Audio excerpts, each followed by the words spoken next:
ଏହା ହେଉଛି ପ୍ରଭୁ ଜଗନ୍ନାଥଙ୍କ ଭୂମି ଓଡ଼ିଶା।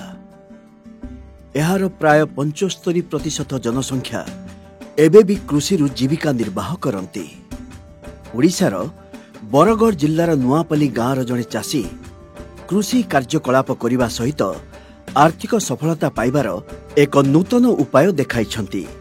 ଏହା ସେ ତେଲବାଲା ପାମ୍ ଚାଷ ମାଧ୍ୟମରେ କରିଛନ୍ତି।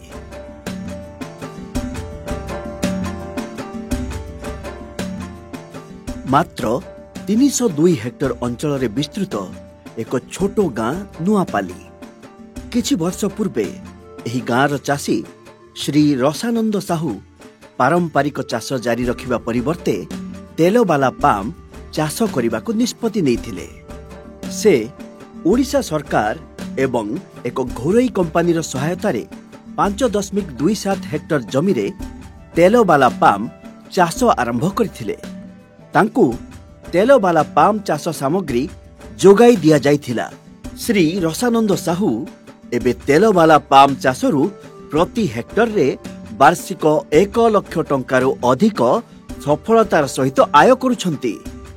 ତାଙ୍କୁ ଜାତୀୟ ଖାଦ୍ୟ ତେଲ ମିଶନ ତେଲବାଲା ପାମ୍ ଅଧୀନରେ କୃଷି ବିଭାଗ ପକ୍ଷରୁ ଆର୍ଥିକ ଏବଂ ବୈଷୟିକ ସହାୟତା ମଧ୍ୟ ପ୍ରଦାନ କରାଯାଇଥିଲା।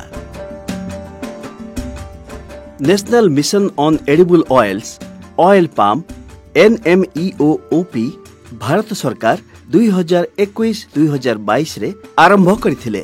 ତେଲବାଲା ପାମ୍ ଚାଷୀମାନଙ୍କୁ ସାମଗ୍ରୀ, ଆନ୍ତଃ ଫସଲ ଏବଂ ରକ୍ଷଣାବେକ୍ଷଣ, ଡ୍ରିପ୍ ଜଳସେଚନ, ଡିଜେଲ, ବିଦ୍ୟୁତ୍, ସୌର ପମ୍ପ ସେଟ୍, ବୋରୱେଲ୍, ଫଳ ଅମଳ ଉପକରଣ ଏବଂ ପୁରୁଣା ଗଛଗୁଡ଼ିକର ପୁନଃ ରୋପଣ ପାଇଁ ଆର୍ଥିକ ସହାୟତା ମଧ୍ୟ ଯୋଗାଇ ଦିଆଯାଏ। ଏହି ମିଶନ ଅଧୀନରେ ପ୍ରତି ହେକ୍ଟର ପାଇଁ 1ରୁ 5 ଲକ୍ଷ ଟଙ୍କା ଆର୍ଥିକ ସହାୟତା ମଧ୍ୟ ଚାଷୀମାନଙ୍କୁ ଯୋଗାଇ ଦିଆଯାଏ। ମୁଁ ଯେତେବେଳେ ପାମ୍ ଚାଷ କରବାର୍ ଲାଗି ନିଷ୍ପତ୍ତି ନେଲି ସେତେବେଳେ ଅନ୍ୟ ଚାଷୀମାନେ ତାକେ ବିଶ୍ୱାସ ଗ୍ରହଣ ନାଇଁ କରୁଥାଇ। ସେମାନେ ଭାବୁଥିଲେ କି ପାମ୍ ଚାଷରେ ବହୁତ ପାଣି ଲାଗ୍ସି ଆଉ ଜମି ବି ତାମାନେ ଏଥିରେ ଖରାପ ହେଇଯାଏସି। ହଁ, ମୁଁ ପାମ୍ ଚାଷ ଉପରେ କିଛି ନିଶ୍ଚିନ୍ତତା ନଥିଲୁ। ଆମେ ରସାନନ୍ଦ ସାହୁଙ୍କ ପାମ୍ ଚାଷ ଦେଖି ଆଜି ବହୁତ ଉତ୍ସର୍ଗୀକୃତ ଅଛୁ ଆଉ ଆମେ ଆଶା କରୁଛୁ ଚାଷୀମାନେ ଯେ ପାମ୍ ଚାଷ କରି ଆମେ ଭଲ ସଫଳତା ହେବ ବୋଲି ଆଶା କରୁଛୁ। ହଁ, ତେଲବାଲା ପାମ୍ ଚାଷ ଅନେକ ଉପାୟରେ ଚାଷୀଙ୍କ ପାଇଁ ଏକ ଲାଭଦାୟକ ଫସଲ। କମ୍ ଖର୍ଚ୍ଚରେ ଅଧିକ ଲାଭ। ପରିପକ୍ୱ ତେଲବାଲା ପାମ୍ ଗଛ ପ୍ରତି ହେକ୍ଟରରେ 20ରୁ 25 ଟନ୍ ଫଳ ଦେଇଥାଏ ଏବଂ ଏହା ପ୍ରାୟ 30 ବର୍ଷ ପର୍ଯ୍ୟନ୍ତ ଫଳ ଦେଇଥାଏ। କେବଳ ଏତିକି ନୁହେଁ, ଚାଷୀମାନେ ଏହି ଗଛଗୁଡ଼ିକ ମଧ୍ୟରେ ଆନ୍ତଃ ଫସଲ ଚାଷ କରି 2 ଗୁଣିତ ଆୟ ମଧ୍ୟ ଅର୍ଜନ କରୁଛନ୍ତି।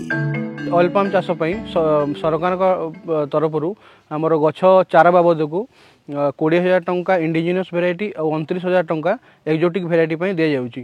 ଏହା ଛଡ଼ା ପ୍ରଥମ 4 ବର୍ଷ ଗଛର ରକ୍ଷଣାବେକ୍ଷଣ ଏବଂ ଅନ୍ତଃଫସଲ ଚାଷ ପାଇଁ 42,000 ଟଙ୍କା ସରକାର ଆଡ଼ୁ ସହାୟତା ଦିଆଯାଉଛି। ଏହା ଛଡ଼ା ଆମର ଡ୍ରିପ୍ ସିଷ୍ଟମ୍ରେ ଯଦି ଆପଣ ଇରିଗେସନ୍ କରିବାକୁ ଚାହୁଁଛନ୍ତି ଅତ୍ୟଧିକ 30,000 ଟଙ୍କାର ସବସିଡ଼ି ଗଭର୍ଣ୍ଣମେଣ୍ଟ ଆଡ଼ୁ ଦିଆଯାଉଛି। ଏହା ଛଡ଼ା ଅନ୍ୟାନ୍ୟ ଆମର ଯେଉଁ ଉପକରଣ ହେଲା ଯେମିତି ହାର୍ଭେଷ୍ଟିଂ ଟୁଲ୍, ଟ୍ରାକ୍ଟର ଟ୍ରଲି, କଟର, ଲ୍ୟାଡର ପାଇଁ ମଧ୍ୟ ସରକାରଙ୍କ ଆଡ଼ୁ ଆର୍ଥିକ ସହାୟତା ମଧ୍ୟ ଯୋଗାଇ ଦିଆଯାଉଛି। ଶ୍ରୀ ରସାନନ୍ଦ ସାହୁଙ୍କ ପରି ଚାଷୀଙ୍କ ସଫଳତା ଅନେକ ଚାଷୀଙ୍କୁ ବିନା ଦ୍ୱିଧାରେ ତେଲବାଲା ପାମ୍ ଚାଷ ଗ୍ରହଣ କରିବାକୁ ଏବଂ ସେମାନଙ୍କ ଆୟ ବହୁଗୁଣ ବୃଦ୍ଧି କରିବାକୁ ଉତ୍ସାହିତ କରିଛି।